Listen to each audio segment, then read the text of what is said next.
a apresentação. Boa noite, pessoal. Desculpe a confusão de sábado do horário. Infelizmente, eu agendei com Vanessa e não lembrei que eu tinha uma atividade na Academia Brasileira de Neurologia. Nós assumimos agora outro cargo, deixando a presidência e assumindo a tesouraria para ver se eu me alivio um pouco dos processos, mas aí não deu para fazer a aula sábado, tá? O que eu vou passar aqui para vocês é um entendimento. Esse projeto saiu de uma conversa, basicamente, de telefone minha com Vanessa, e depois a gente virou, como eu disse a ela, e virou isso tudo, tá? Por conta dessa história do fenótipo, enfim, foi tomando um vulto muito grande. Em maio, eu tive Covid, e quando eu me recuperei do Covid, nós encaramos o projeto de mergulharmos dentro do Hospital Solidário, e aí surgiu a primeira parte, inclusive vocês vão ver parte da apresentação de vocês, foi uma apresentação feita para os médicos na época, porque a maioria era meus ex-alunos, e eu estava notando que tinha uma dificuldade em entender o que era o Covid. E para vocês entenderem o que é o pós, vão ter que entender por que tanto exame, por que tanta complicação e por que porque nos preocupamos tanto com essa doença, tá? Assim, o primeiro impacto que causa é porque uma coisa que diminuiu, a gente vai estar procurando agora entender o que é o pós. Vocês vão ver a quantidade de lesões que essa doença acomete. E ela foi uma tapa na cara dos médicos, porque, acho que de todo mundo, muito pouco se entendia, muito pouco se falava sobre sepse viral, tá? E a palavra-chave para se entender o COVID é um estado pós-sepse viral. E o estrondo, o estrago que isso faz no corpo é bem considerável. Então, eu vou compartilhar aqui a tela com vocês para mostrar um pouco dessa apresentação, e vocês vão estar vendo uma coisa que a maioria, inclusive, do pessoal que cuidou do COVID, não tem plena consciência de como isso aqui funciona. Foram ter depois de um tempo. E foi muito gratificante, porque o pessoal, depois que teve noção... só alguém diz em áudio aí, se está dando para ver minha tela, que eu compartilhei a tela inteira e... Sim. Ok, vamos lá. Bom, eu sou Paulo, sou coordenador, sou médico, neurologista, nem me apresentei, né? E sou coordenador da residência médica de neurologia da SES e do curso do coordenador da neurologia do Hospital Metropolitano e do Trauma, tá? Eu quero que no final dessa apresentação vocês tenham noção do que é a doença, como ela acontece, qual o motivo das pessoas piorarem tantos e de outras não piorarem, por que é que alguns pacientes mudam tão rápido de padrão clínico, por que tanto exame, tá? As fases da doença, como nós acompanhamos isso laboratorialmente, Vanessa até comentou aí, pacientes podem ser precisos voltar para o hospital com acompanhamento, e o que é isso em suas principais complicações, na alta pós, tá? Como eu comentei com vocês, isso aqui foi um passo. O COVID e a sepse viral. O que é que tem que se observar? Então, quando os chineses lançaram isso aqui, para vocês terem uma ideia, a doença estava rolando, ó, sepse e vírus só foi atribuído em abril, tá? No Lancet, que é uma revista importante. Então, se apanhou muito, muita gente morreu até a gente chegar nessa configuração aqui, que é uma doença que entrava pelo seu nariz, ia descendo na sua árvore respiratória inteira. Na hora que ela estava entrando no seu nariz, o vírus estava indo para o seu cérebro, consequentemente, e aí o paciente nos primeiros dias perdia o cheiro, perdia o gosto, ficava com uma dor de cabeça grande, até que chegava no pulmão, ali por volta do 5º dia. Na hora que isso aqui chegava no pulmão, começava as complicações, tá? E aqui, na hora que o vírus se ligava, ia lesionando um pneumócito, e eu começando a fazer o famoso padrão de vidro fosco, que nada mais é do que matando célula para que o vírus se multiplique. Em algumas pessoas, isso parava por aqui, mas em outras, principalmente no começo da pandemia, ao invés de ficar contido na árvore respiratória, o vírus tomava corrente sanguínea, e aí, pulmão cheio de vaso, muito fácil de entrar na corrente sanguínea, começava a ter alterações cardíacas, tá? Do jeito que eu tinha uma inflamação no tecido pulmonar, eu começava a fazer uma inflamação no miocárdio, o vírus ia tomando o miocárdio, matando as células do miocárdio para se multiplicar. Foi por isso que a hidroxicloroquina deu problema, tá? Eu tinha um coração onde eu tenho uma reação inflamatória, eu tenho edema, eu tenho dor, eu tenho calor, eu tenho rubor, a corrente elétrica já não conseguia passar direito, eu ainda fazia uma droga que aumentava lentificava a corrente elétrica. Com isso, eu ia ter também uma multiplicação dentro do rim, o meu rim ia sofrer. Vocês vão ver que até no formulário da pesquisa de vocês tem para saber se o paciente foi para hemodiálise. Ia ter células se multiplicando, vírus se multiplicando no fígado e ia causar insuficiência hepática, tá? Claro que isso aqui eu estou falando do paciente que mais complica. Em concomitância a isso, eu vou ter uma inflamação, então eu vou ter consumo de plaquetas, enfim. Eu ia ter a catástrofe, pois o que nós vimos com mortalidade alta, principalmente em pacientes de risco, por conta dessa sepse viral, que não é uma coisa que nós estamos acostumados de maneira nenhuma, tá? Isso aqui ocorre perto ali do 5º para o 7º para o 10º dia. Algumas pessoas complicavam depois. Por quê? Isso aqui gera um lixo no pulmão. Tá? Essas células mortas vão gerar lixo, e onde tem lixo, eu vou ter material orgânico aqui, as bactérias começam a se multiplicar, e aí, 7º, 10º dia, os pacientes começavam com infecção bacteriana de suporte. Tá? Isso levava a um caso, se eu tinha um coração falido, um rim prejudicado, um fígado também ruim, de quebra ainda havia uma infecção pulmonar, por isso da gravidade da doença.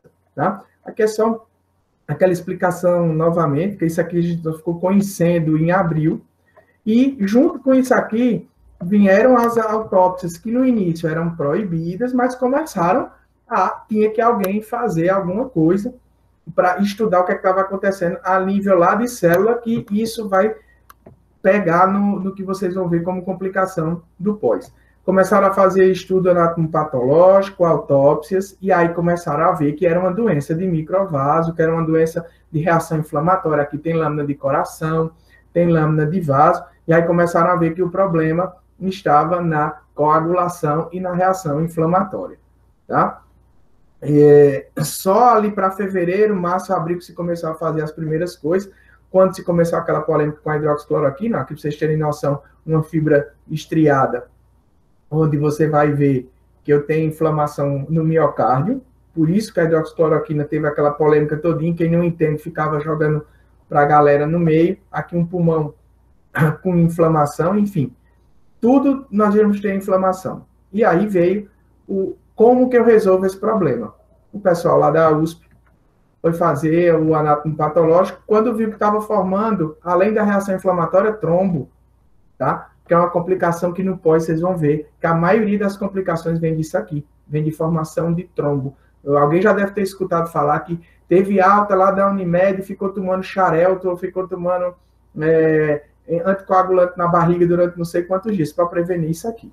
Tá? Vocês vão ver o que é que isso aqui vai causar. Vai causar infarto no pós, vai causar AVC, vai causar trombose venosa profunda, vai causar trombose arterial, que é o que vocês vão tentar, tromboembolismo pulmonar, que é o que vocês vão tentar pegar no acompanhamento desses pacientes. Nada mais é do que esse evento fisiopatológico aqui, ó, alteração de coagulação, formação de trombo nesses pacientes. Essas autópsias foram feitas aqui no Brasil, tá? E viram. Consequentemente, começaram a aparecer nos pacientes que estavam ali no 14º, mais um pouquinho para frente, lesões cutâneas que, inicialmente, as pessoas começaram a ver como reação do COVID, mas já era do pós, ó. Eu tenho alterações arteriais, começaram a dar isquemias, lesões de pele, todas por conta desse quadro tromboembólico que acontece em pequenos vasos também, tá? De sinais e sintomas da doença, você já conhece, mas tem que ficar de alerta nos pacientes que são graves, esses pacientes que têm fator de risco, que esses pacientes podem ficar com a viremia por mais tempo, então quando vocês estiverem telefonando, tá de olho se o paciente voltou a ter febre por conta de um quadro de infecção pulmonar secundária, ou até de uma viremia mais prolongada, certo? Fadiga é um capítulo à parte. Fadiga e mialgia, como eu tenho esses eventos trombóticos aqui nos vasos pequenos, nos capilares dos músculos, pacientes com fadiga e mialgia vão ficar por um longo prazo. Aí, com Covid, hoje a gente está vendo, domingo passou até no Fantástico, sobre esse acometimento de mialgia e fadiga crônica que o paciente pode ficar aí. Lembrar que tudo que cronifica é acima de 40 dias, tá? Aqui só lembrando que a maioria dos casos vão ser entre leves e assintomáticos, mas nós vamos ter aí 15% entre grave e crítico. A famosa 3 fases da doença, a fase inflamatória, a fase inicial, que é a infecção viral, a inflamatória e a de cascata de inflamação em quem complica. Isso aqui é só para que vocês entendam um pouquinho mais na frente, porque se pede os exames e onde é que eu vou acompanhar cada um. Vou passar um slide melhor, tá? E só rapidamente, na fase de replicação viral, que é quando está entrando na árvore respiratória, aqui você vai ter sintoma gripal, basicamente. O raio-x não vai ter alteração. O que você pode ver é uma alteração de dedímero, que é um metabólito de formação de coágulo. Ele pode aumentar no início, mas não é de confiança, tá? O principal padrão aqui no início não é o que vocês vão ver nesses pacientes, é a linfopenia. Nos quadros do estágio 2, onde eu vou ter uma pneumonia, naqueles pacientes que geram o resto, tá? De morte celular, lembrando que se tem abaixo de 50% nesses pacientes, eu vou ter pacientes que tiveram um quadro de leve a moderado. Acima de 50% de acometimento pulmonar são pacientes graves. Vanessa estava comentando sobre estudo de fenótipo de pacientes que tiveram gravidades. Um dos tópicos que vocês vão ficar bem de olho é perguntar se no resumo de alta tem um histórico do quanto foi acometido o pulmão desses pacientes. Se houve acometimento acima de 50%, eu tenho um paciente que teve hipóxia e é um paciente grave. Ele teve muita lesão trombótica. É um paciente que tem um fator de risco para complicar muito alto, tá? Então, sempre ficar de olho nesse parâmetro aqui, de se houve na tomografia de tórax um padrão de acometimento pulmonar acima de 50%. Outro parâmetro é o dedímero de largada alto, tá? Então, esses 2 parâmetros aqui, vocês têm que ficar bastante de olho nesses pacientes.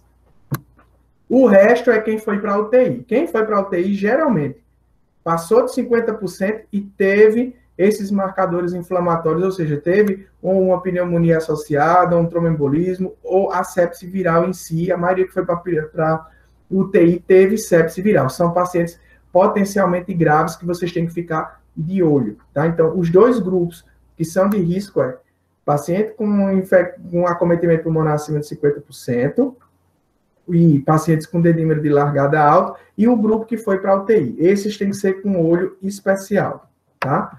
De exame laboratorial, isso aqui eu coloquei, porque eu tenho certeza que vão perguntar a vocês, numa dessas ligações, sobre danado de teste, porque meu IgG não dá positivo, porque meu IgM não dá, enfim. Vamos só passar esse gráfico aqui para vocês entenderem, pode até eu estar chovendo no molhado, mas vale a pena. Quando alguém começa com a infecção e a replicação viral, isso a gente está contando como o dia 0. Geralmente os pacientes começam a apresentar sintoma. Aquela história de 14 dias de incubação, ela não era a maioria. Entre o 2º e 3º dia, principalmente no 2º dia pós-contato, é onde nós vamos ter o início dos sintomas. Então, aí eu contei aqui, ó, início dos sintomas, dia 1, 2, 3, 4, 5. Do 5º dia para frente, do 5º dia em diante, eu começo aquela fase inflamatória, né? Então, no 7º dia da doença é quando eu vou começar a produzir IgM, tá? E isso aqui tende a aumentar, esse IgM, com o tempo, ali por volta do 40º dia, ele começa a cair. O IgG já pode começar a ser produzido no 10º, e aí ele tende a ir aumentando, tá? O IgM vai cair e o GG vai continuar alto por um tempo e depois ele cai. Aí vem aquela história que a Rede Globo adora falar. Alguém teve infecção de novo por Covid. Vamos lembrar só de uma coisa aqui. Todos nós, quando tomamos uma vacina, temos acesso a um vírus, infecção por um vírus, a titulação do anticorpo sobe, depois de um tempo, ela cai. Isso é normal de acontecer, tá? Então, o IgG de quem teve Covid em março, hoje não está lá nas alturas, ele vai estar mais baixo. Mas se alguém perguntar a vocês quando o IgM começa a aparecer, é aqui, ó, do 7º dia para frente. E o IgG do 10º, o 14º dia é o dia de maior confiança para isso aqui começar a crescer. Então, diagnóstico, como é feito em muitos locais, só por sorologia não é o diagnóstico de confiança. O diagnóstico de confiança é o PCR-RT dentro desses até o 7º dia. Depois do 7º dia, se vocês olharem, a carga viral, ela começa a cair, tá? Então, lembrando, ó, do 0 até o 5º dia, exame indicado para diagnóstico PCR-RT. Do 7º dia em diante, eu vou ter IgM positivo. Do 14º dia para frente, meu IgG vai estar positivo. Por volta do 28º dia, você vai ter negativado, até no sangue, não no suave, um PCR-RT, não vai ter mais fragmento de nada, tá? No suave, nessa trava aqui, do 7º ao 14º dia, você vai ter sumido isso aqui da árvore respiratória, por isso que não, fica até 14 dias em isolamento. É exatamente por isso aqui. Quando o IgG começa, acabou. Eu não tenho mais replicação na árvore respiratória, eu não tenho mais como transmitir, né? Então, por isso que tem esse trava daqui para frente, ok? Nem todo mundo vai conseguir detectar, porque teste de IgG, acho que eu coloquei aqui para frente, não tem um só não, ó. Além dos testes rápidos, eu tenho um teste sorológico, que eles podem ser ELISA, quimioimunofluorescência e imunofluorescência. Então, eu fiz no hemato, foi um ELISA, deu positivo, mas eu fiz em um outro laboratório e ele deu negativo, porque foi imunofluorescência. Então, não são testes de confiança. Padrão ouro para diagnóstico de COVID é até o 5º dia com detecção de fragmento viral pelo PCR-RT. Esse é o exame de padrão ouro. O resto, eu posso dar positivo numa metodologia e dar negativo em outra. É bom olhar no final do exame o que é que tem disso aqui, ó. Eu tanto detecto ele em IgM, em IgA e IgG, lembrando que cada um tem um período para sumir, tá? Aqui é o NIOS de diagnóstico, certo? Nós temos o diagnóstico da secretaria, Bruno já comentou, não vou comentar nisso aqui, no POST é esse que está sendo feito pelo Cefol. É muito exame que se pede de paciente de COVID, porque são muitos órgãos acometidos, mas o que vocês têm que ficar de olho, como rastreio, é nesses parâmetros tomográfico de acometimento, se ele tem um resumo de alta que teve mais de 50%, o dedímero de largada, tá? E todo mundo que foi para a UTI. Eu vou só passar aqui, exames são inúmeros, porque órgãos são inúmeros acometidos, certo? A título de curiosidade, tem alguns exames baratos que renasceram agora no COVID, que a maioria, até dos recém-formados, não lembrava nem disso aqui, tá? Onde um deles foi a ferritina, é um marcador inflamatório bem importante. Só a título de curiosidade de vocês, o que é que mais acontecia de alteração no COVID? Linfocitopenia, praticamente assim, 80% está dizendo na estatística dos trabalhos, mas o que a gente via de paciente era quase perto de 100, aumento de PCR, tá? Dedímero, se vocês forem olhar, ó, ele não aumentava na maioria dos pacientes, mas aumentou na largada, é critério de gravidade. E acometimento hepático por conta daquela multiplicação viral, tá? Surgimento de leucocitose e neutrofilia é critério de gravidade.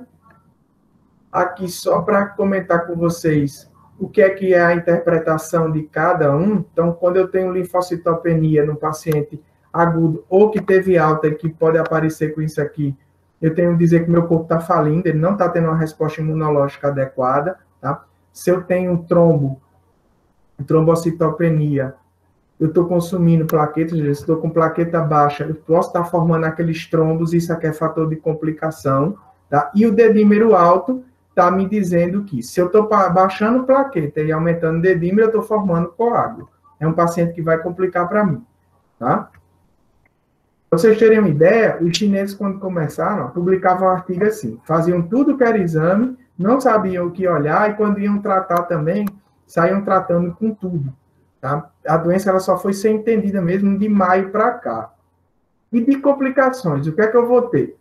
Eu vou ter complicações que são de acometimento da coagulação, tá? Então, AVC, infarto e as tromboses, e eu vou ter complicações neurológicas que são inerentes de qualquer infecção viral no nosso corpo, seja essa, seja gripe, seja qualquer uma outra, onde síndrome de Guillain-Barré é uma das complicações imunológicas mais frequentes em qualquer quadro viral. Quando é que vocês vão suspeitar disso aqui? Quando o paciente diz que está ficando com uma fraqueza, ele não está conseguindo andar, tá?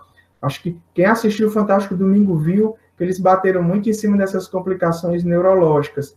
Os acometimentos neurológicos chamam a atenção demais, e cardiológicos também.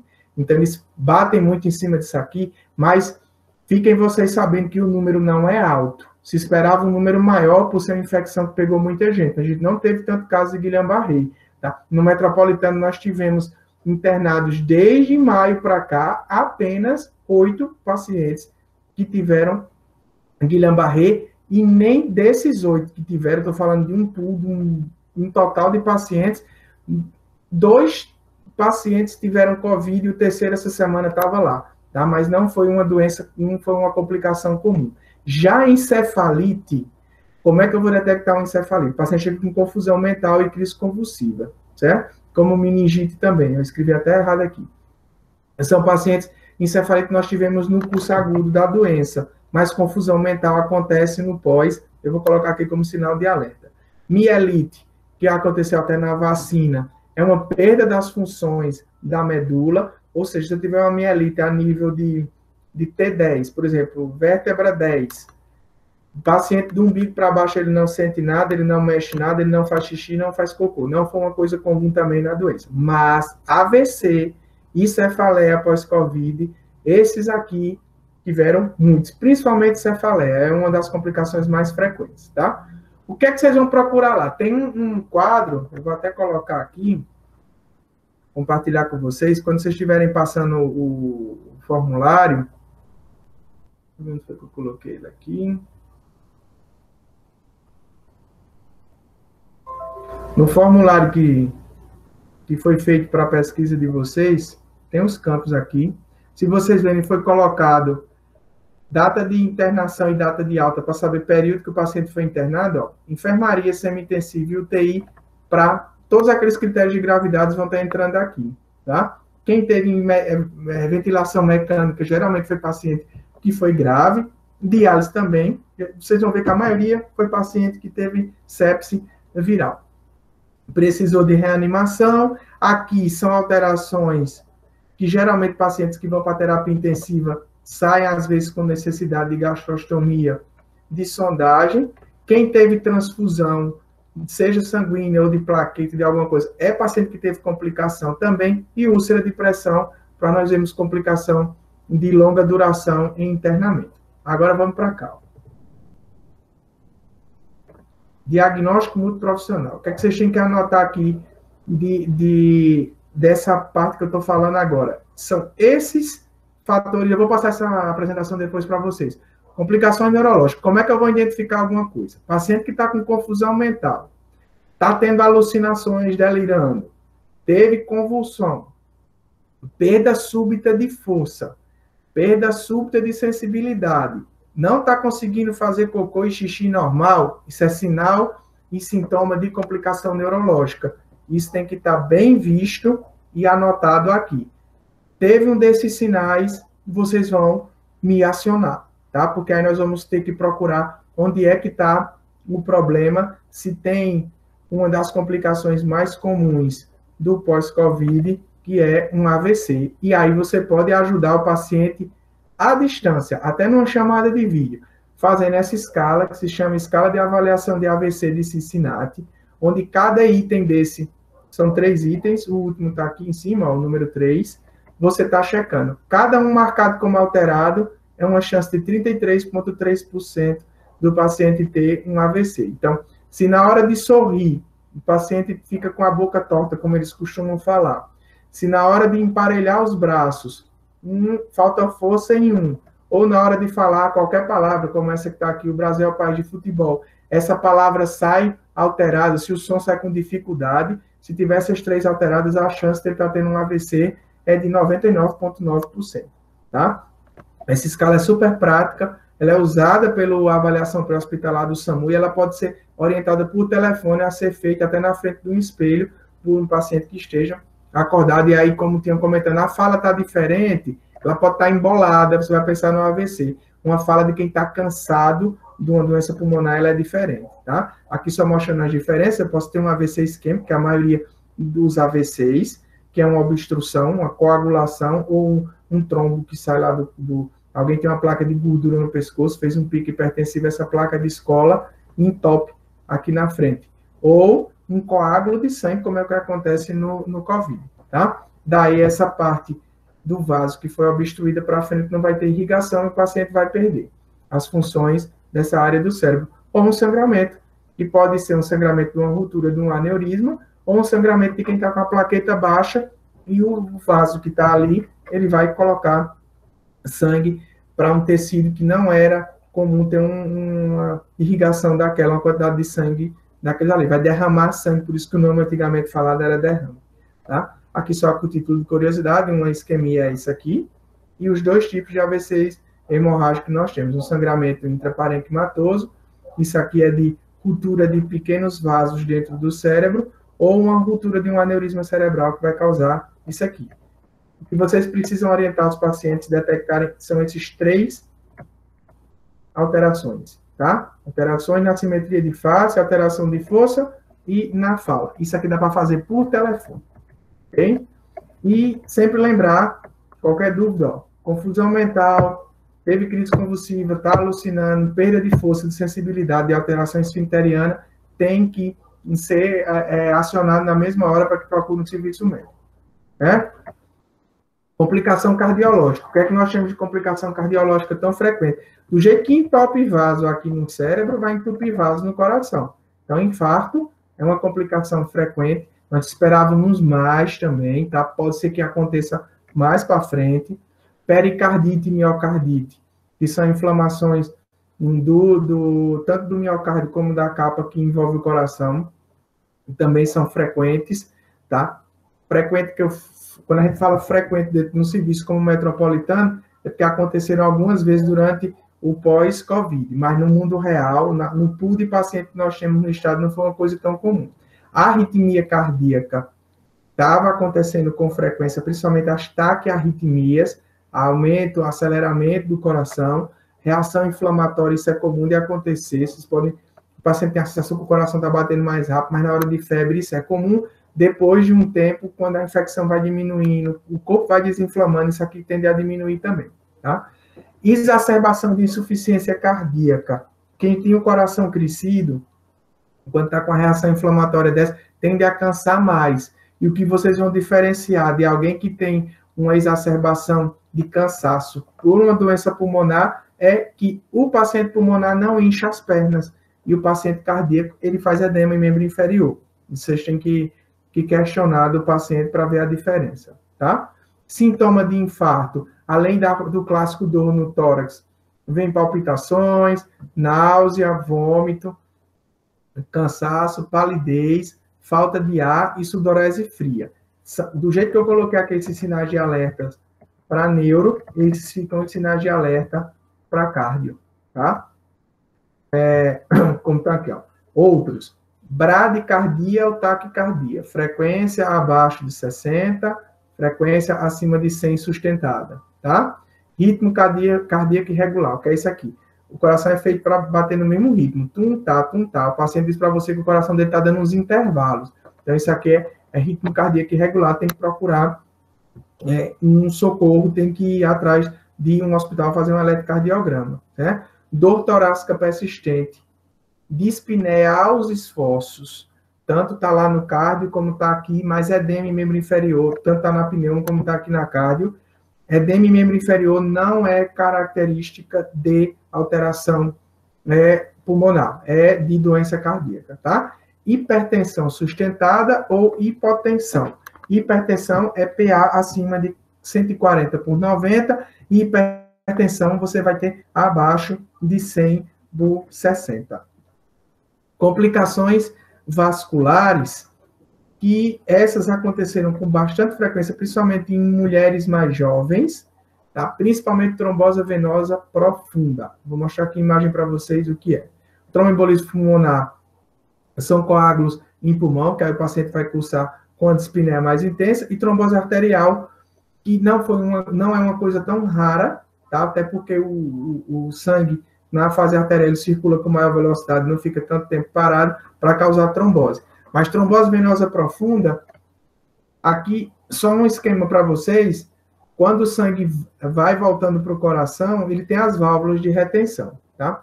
Quando o paciente tem alguma alteração no sistema de coagulação, e fica algum tempo com essas pernas paradas, como quem fica tempo deitado por internamento, voo prolongado, sentado porque está numa viagem, isso começa a formar trombos se o nosso sistema de anticoagulação não estiver funcionando, né? Esses trombos podem ocluir a veia inteira, e aí vai parar a circulação de sangue, vai dar uma trombose venosa profunda periférica, ou pedaços desse trombo podem se soltar, vão virar êmbolos e vão entupir lá no pulmão, lá em cima.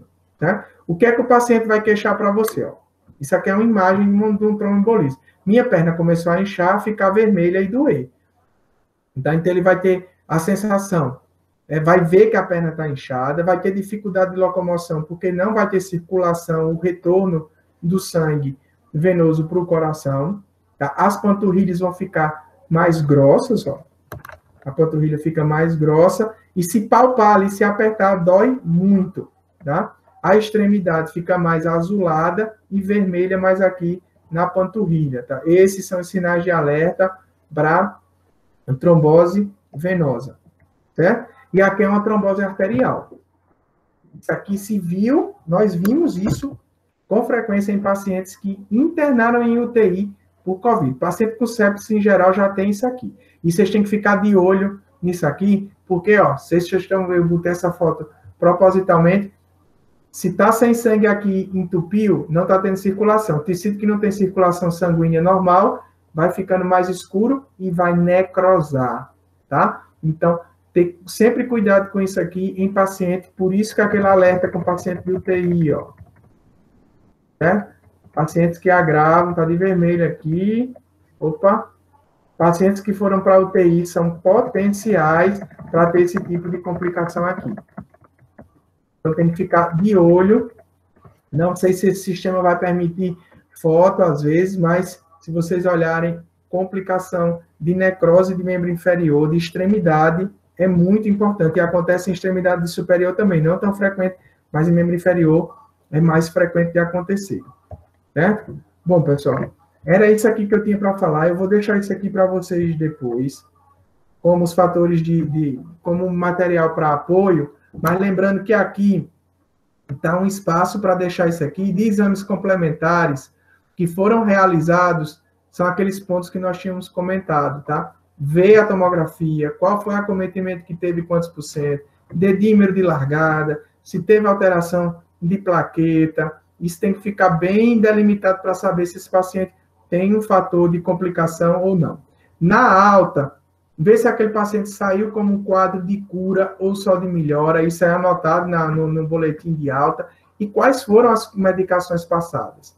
Paciente que teve alta com necessidade de uso de anticoagulante, para frente é um paciente que é um potencial complicador. Então, tem que ficar bem de olho nisso aqui. Quem foi para casa com necessidade de oxigenoterapia, quem foi para casa com alterações, necessidade de fazer hemodiálise para frente também. Então, enfim, esse quadro não está aqui à toa. Isso aqui são pacientes que tiveram complicação e que têm necessidade de um acompanhamento mais de perto, tá? Vou só voltar aqui. Fico aberto agora para vocês, para dúvidas. Vou voltar aqui para a reunião.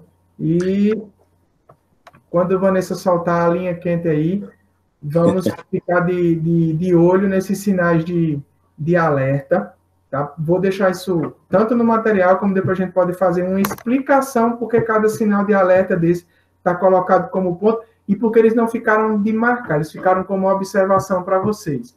Não induzam pacientes a dizer sintomas, certo? Vocês sabem que tem gente que é hipocondríaca. Se você começar a descrever um sintoma para ele, ele vai dizer que tem. E aí vai complicar a vida de vocês. Esperem eles falarem alguma coisa. Se vocês notarem que eles não estão chegando àquele ponto, ou que está tendo alguma coisa alterada, falar. Outro ponto, foi uma doença de extremo, tá? Então, pegou muito idoso. Não, idoso já tem idoso demenciado, já tem idoso com alteração. Então, quando for fazer uma ligação, preste atenção na idade, ver se a pessoa tem alguma doença prévia e colher informações do cuidador, para não estar pegando informação errada de paciente. Principalmente de homem mais velho que diz que não tem nada, que não está com nada, que não tem doença nenhuma, que não precisa de acompanhamento nenhum, até por resistência de procurar um médico. certo? Fico à disposição de vocês aí para questionamentos.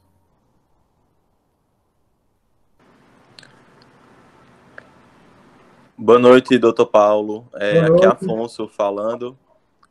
Eu estou apoiando a estratégia, né, no Ligue Corona e também agora no Continuar Cuidando. E aí, assim, um questionamento que eu tenho, por conta que foi levantado nas discussões com a equipe hospitalar, do NA também, que vai estar auxiliando a gente no preenchimento das informações, era que tipo de exame, já que tem naquele Form SUS, como o senhor acabou de apresentar, quais os exames e o período de coleta deles que pode ser importante para o preenchimento dessas informações. Porque são pacientes que ficaram muito tempo internados e aí fizeram hemograma, fizeram exame de imagem, fizeram muito tipo de exames, desde o internamento até o fim. E aí a orientação que eu dei foi de fazer a coleta dessa informação na primeira semana e na última. E se ao longo do percurso de internamento tiver tido algum exame específico que tenha tido alguma alteração mais gritante, também preencher. Mas aí, segundo o olhar do senhor, teria alguma outra orientação para ser dada no que diz respeito ao preenchimento desses exames que foram realizados? Não, é o critério que está usando até no privado, se você vê lá na Unimed o que foi feito de acompanhamento, tem ela chamada telefônica, então 4 semanas após, 2 e 4 semanas eram pedidos para repetir exames. Eu não acho que com 2 semanas nós vamos ver uma alteração tão diferente do que você está pedindo para anotar com uma. O cuidado que tem que ter é, no final das 4 semanas, ter exame de comparação. Vou lhe dar um exemplo. Quem ficou internado por uma pneumonia no Metropolitano, quando esse paciente tem alta, ele tem alta geralmente, ou qualquer hospital, no curso do 10º dia ou 14º dia de tratamento antimicrobiano. Vai estar com a queda de exames, mas não vai estar na sua normalidade. Com 4 semanas, o corpo já se refez, tá? Então, na última semana, na quarta, nós temos um parâmetro se esse paciente melhorou. Outro parâmetro, 90% dos pacientes que não complicaram, que foram aqueles até 50% de acometimento pulmonar, com 30 dias, a tomografia está limpa, tá? A tomografia não tem mais lesão. Então, isso foi visto aí em muitos follow-ups que foram feitos. Então, esse seu ponto de corte com 4 semanas, ele vem de uma observação que foi feita de muitos pacientes, de muitos locais, e colocou 4 semanas como um ponto onde o corpo consegue se refazer. Até porque, imunologicamente, no 28º dia pós-infecção, na maioria das pessoas, já vai ter se reorganizado muita coisa. Então, a 4ª semana, no meu ponto de vista, é o crucial de ter essa informação de exames. Quem ficou com mais de 50%, a gente até comentava na reunião com o doutor Daniel, né, Vanessa? Vai fazer a imagem, Luiz Gustavo estava até no dia. Faz imagem ou não faz imagem dos pacientes? Hoje eu lhe digo com total segurança, imagem só faz de quem não melhora do quadro pulmonar. Esses vão ter que repetir tomografia. Quem foi melhorando de fadiga, quem está respirando melhor, nessas 4 semanas, apenas exames laboratoriais, se der para fazer, é o ideal, porque a gente vai ter visto se a ferritina diminuiu, se a diminuiu, se o hemograma normalizou. Beleza, e parabéns pela aula, foi ótima, super explicativa, tanto a sua quanto a de Bruno, acho que estão de parabéns, assim, o direcionamento que foi dado, contribuiu demais para a abertura do olhar das residentes, né, até meu também, assim, de compreender mais a Covid, porque eu estava com muita limitação, e aí eu partilho com Vanessa, para parar para estudar Covid, para entender muita coisa, mas deu para abrir bastante os olhos. E aí tem uma mensagem no chat, acho que foi Marina que colocou, que ela pergunta se esses sinais de complicações, tanto neurológicos e cardíacos, se apresentar ao menos um desses sintomas, já deve orientar a busca pelo serviço de saúde, ou deve ter mais sintomas combinados para dar essa orientação? Não, dos sintomas neurológicos, basta um. Tá? Tanto que eu tirei cefaleia dali do meio, porque é um sintoma comum e não dá para a gente encaminhar. Dos sintomas cardiológicos, eu vou montar a combinação. Tá? Porque, por exemplo, a arritmia, o paciente pode sentir num período do dia que o coração está batendo mais ligeiro. Não sei se vocês já tiveram a curiosidade até de ver por que a gente tem febre no final da tarde. Tá? Uma vez um meninos lá no Solidário me perguntaram. É bem simples. Durante o dia, o cortisol vai subindo até ali perto de 10, meio-dia. Depois o cortisol cai. Perto de 5 horas da tarde, onde nós estamos com o menor pico com a menor dose de cortisol do corpo. Então, eu não tenho anti-inflamatório corporal. É a hora que eu vou ter febre, é a hora que eu vou ficar mais esmurecido, é a hora que eu vou ter taquicardia, porque eu vou ter metabólitos infecciosos ali para fazer isso. Então, eu tenho que juntar alguns sinais e sintomas, mas os neurológicos são aqueles. Os de vascular, basta um daqueles ali. Minha perna está de um tamanho da outra diferente. Minha perna está empastada. Quando eu pego, dói, isso tem que ir. Por que trombose venosa periférica é uma coisa tão alarmante? Porque vira um tromboembolismo pulmonar e mata rápido. Tá? Então, um desses sintomas. Cardio é que eu vou montar. Foi boa essa pergunta? Porque aí eu monto o que é que tem que associar. Sudorese fria junto com dor torácica. Se eu só tenho um ataque cardíaco num período do dia, isso não vai me importar. Se eu tenho um ataque cardíaco sustentada, aí sim o paciente é como sinal de alerta. Mas isso eu organizo para montar para vocês. Show. Alguém perguntou também se a partir do 14º dia o teste rápido apresentar IgG e IgM positivo, essa pessoa tem carga viral que ainda possa contaminar ou não. A maioria não vai ter carga viral. Deixa eu só voltar aqui no... compartilhar a tela com vocês. Quem tem carga viral que dá para infectar, geralmente é paciente de UTI, tá? Porque esses pacientes são imunodeprimidos e não voltam. Essa sua pergunta é boa porque estava tendo muita confusão quando eu fiz o protocolo do Metropolitano para retornar ao trabalho, certo? Se olhar aqui, ó, perto, isso aqui vamos tomar como carga viral, titulação viral. Se você olhar, ó, sétimo, no 9º dia, praticamente eu não tenho mais replicação de vírus, eu não tenho mais titulação de vírus no sangue, certo? Na maioria das pessoas. Agora vamos tirar uma dúvida que é frequente. Titulação de vírus no sangue é diferente de capacidade de replicação. Eu só replico se eu tiver vírus, eu só contamino, desculpe, eu só contamino se eu tiver vírus aqui, ó, na árvore respiratória, que eu vou gotejar. Eu posso ter fragmentos no meu sangue, mas eu não vou estar tendo multiplicação aqui na árvore respiratória, então eu não tenho como transmitir. Eu posso ter fragmentos pequenininhos, porque ficou no meu pulmão, está circulando por ali, enfim. Isso não vai me dar capacidade de transmitir. Então, só voltando para cá, a partir do 14º dia, eu vou ter IgG e IgM. Essa pessoa não tem mais carga viral capaz de contaminar isso aqui. Quem tem IgG já passou da fase de quelar, o IgM já deu uma diminuída na carga suficiente, o IgG já chegou ali para aniquilar, certo? Bruno entrou muito em UTI e via paciente lá em cima que positivava PCR-RT, ou às vezes dava trabalho para positivar, mas passava 10 dias, 15, 20 e o teste rápido dava negativo. A gente viu demais isso em paciente grave. Porque para eu positivar imunoglobulina, eu tenho que ter um corpo que tenha capacidade de produzir. Quem está dentro de um quadro de terapia intensiva, que está numa falência de órgãos, que está numa gravidade, esses testes rápidos não têm validade nem teste sorológico, certo? Então, 14º dia com IgG e IgM positivo, a capacidade de transmissão é praticamente nula, não tem como estar transmitindo mais, não. Paulo, eu acho que o que a Flor estava perguntando era assim, que a gente não vai pegar, o hospital vai mandar para a gente meio que uma ficha de alta. E ele pode nos mandar os últimos exames antes da alta do paciente, mas ele pode, de repente, também mandar 2 exames. Sei lá, o exame do 3º dia de internamento e do último dia de alta. Então, assim, foi a dúvida do NAR, ver se eu entendi certinho, Afonso. Era quais exames a gente bota na ficha de alta para chegar na gente, a gente analisar.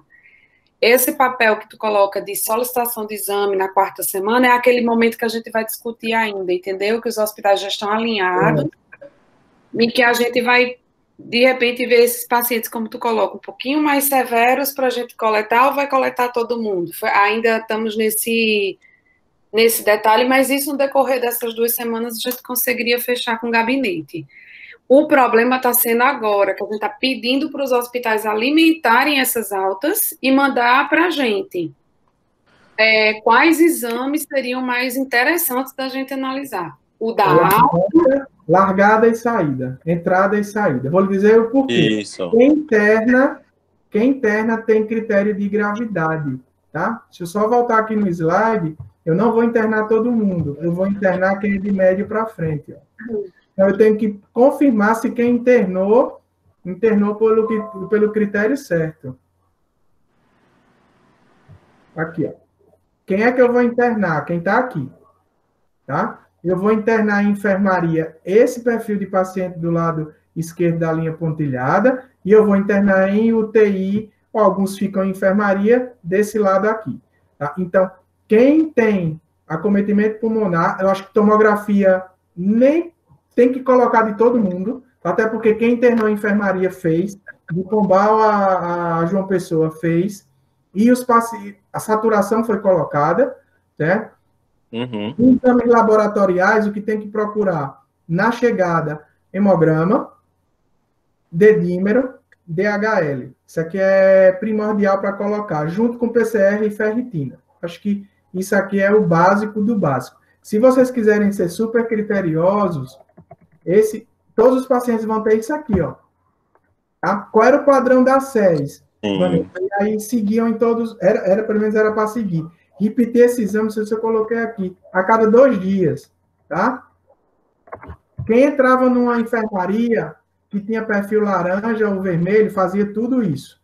A cada 2 dias tinha que repetir tudo. E UTI não, porque tinha que repetir todo dia, aí é outra história. Só que na largada, ó, eu tinha que pedir painel viral para todo mundo. Então, o exame da largada ele tem uma importância por fazer um screening maior no paciente. Se quiserem seguir o que está na SES, vai ter que anotar todos esses exames de largada, tá? E tomografia está aqui, ó. E aí, na alta, eu sugiro fazer de entrada e de alta por conta dessa sequência de padrão que ficou para todos os hospitais seguirem. Inclusive, o hospital que deu problema com o exame, que saiu, eu sei, por trabalhar lá, foi o de Cajazeiras, mas o da largada, vocês vão ver que todo mundo tinha aquilo ali. Eles não conseguiam fazer dedímero sequenciado, de 2 em 2 dias, de 3, mas na chegada do doente eles faziam. Então, o exame de admissão, ele tem como fazer. Aquele do acompanhamento, que eu entendi a pergunta de Afonso, então, errado, estava na cabeça aquele do pós. Se tiver que fazer no final, no final desses pacientes que foram mais graves, fazer com 4 semanas. Tranquilo. Valeu, então. Valeu pela orientação também, Vanessa. Pronto. Assim, não sei se alguém tem mais alguma pergunta, não olhei mais o chat. Se alguém quer abrir o microfone para fazer alguma pergunta. Se não, assim, para mim é agradecimento e agora a gente vai viver só um pequeno momento de alinhamento dos equipamentos chegarem lá no sertão, a gente mandar os telefones para vocês e os hospitais que já estão alimentando justamente essas fichas para nos mandar. É só agora para o pontapé inicial e as dúvidas do dia a dia, né? Porque as dúvidas realmente vão acontecer à medida que a gente começar a assistir, a atender, a ligar e a ver, eita, como é que eu levanto isso? E aí a gente vai fazendo reuniões de alinhamento e de aproximação para irmos crescendo nessa proposta, né? Alguém tem mais alguma pergunta, pessoal? Essa lista de exames, eu dei print aqui, porque eu estou pelo celular, foi bem difícil. Mas a gente consegue doutor Paulo, depois, só para a gente poder repassar para o pessoal direitinho do NAR, tudo para não ficar tão Está naquele protocolo de tratamento sim, da SES. Então, sim. Mas eu compartilho o PDF com vocês também. Beleza, valeu. Lani, tem alguma coisa a falar? Sim, só agradecer também, né? Para vocês dois, talvez não me conheçam, eu sou da coordenação da residência de saúde coletiva. Então, assim, estou muito grata também por essa aula, né? Eu saí aprendendo muito, imagino o pessoal aí que vai estar lidando com as ligações e as relações, né, com os usuários. Não sei se você chegou a falar também que o pessoal é tudo do Alto Sertão, né? Então, Cajazeiras, naquela área ali, que é a antiga quarta macro, né? Agora é a terceira macro-região. E aí vai ser com esses usuários que eles vão estar lidando diretamente, né? Eu só queria agradecer a vocês dois, né? A gente deve entrar em contato em breve novamente para estar fechando algumas articulações. E aí repassar para os residentes também que a gente vai ter um treinamento, né, mais específico, assim que for iniciadas as ligações, para poder a gente estar organizando o fluxo bem direitinho também, até para saber com quem vocês vão entrar em contato, como é que vai ser essas articulações. Outro ponto também é, só para informar, que eu não sei se Paulo também escutou, não sei se estava na hora que a gente conversou, que é com relação a que toda a aula foi gravada, né, e que a ideia é que a gente fique e deixe ela online no YouTube também, né, faz uns cortes só para a gente, para dividir a aula, para também ficar disponível se entrar mais pessoas, né, para também estar preparando o pessoal do NAR, né, e para as outras oportunidades que a gente possa ter de estar fazendo curso, já ter essa aula gravada e a gente não está procurando vocês novamente para estar perguntando e para estar dando essa aula novamente para o pessoal, mas só queria agradecer também.